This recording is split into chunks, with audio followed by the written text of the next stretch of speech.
fourth generation Japanese Canadian on my father's side.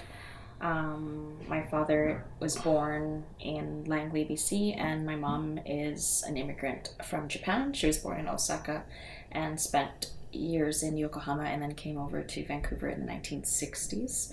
I was born in the late 1970s and grew up here in this home in East Vancouver. As an artist of Asian background, I think it's important to actually look at and kind of understand the complexity of what Asianness means, or what does that mean in terms of contemporary art practice and media arts practice. And Cinevolution has a unique mandate to bring forth different experiences around migrants and narratives around immigrants. I think that's an interesting platform to show my work.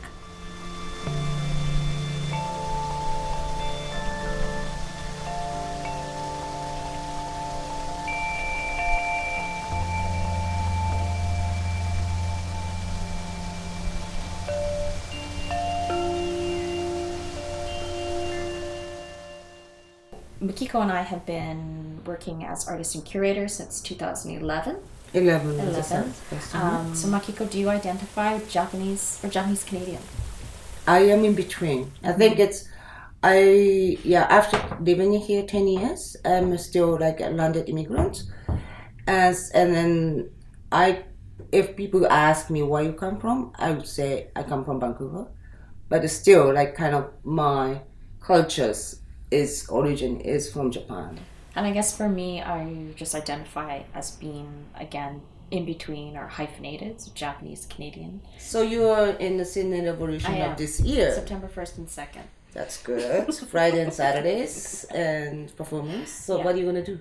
So I'm actually bringing a performance called A Compass for Your Silence, which is a new live animation and media and performance.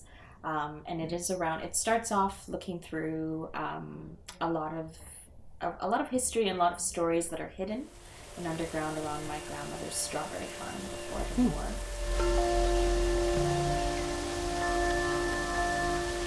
And in my performances, there's a lot of different characters and ghosts and costumed creatures, which I design and make. And so a lot of them will be full cast. A full cast. Cool. And a lot of collaborators making different pieces. Now when you think about Asia, you think about Richmond as a whole other kind of Asia. And so what does that mean now in this, in 2017 to be making that kind of work? And who is an immigrant and what does that mean? And how do we make those connections and how do we tell those stories and what is the language that we speak in? So I'm interested in that sense in terms of Cinevolution and what it has to offer.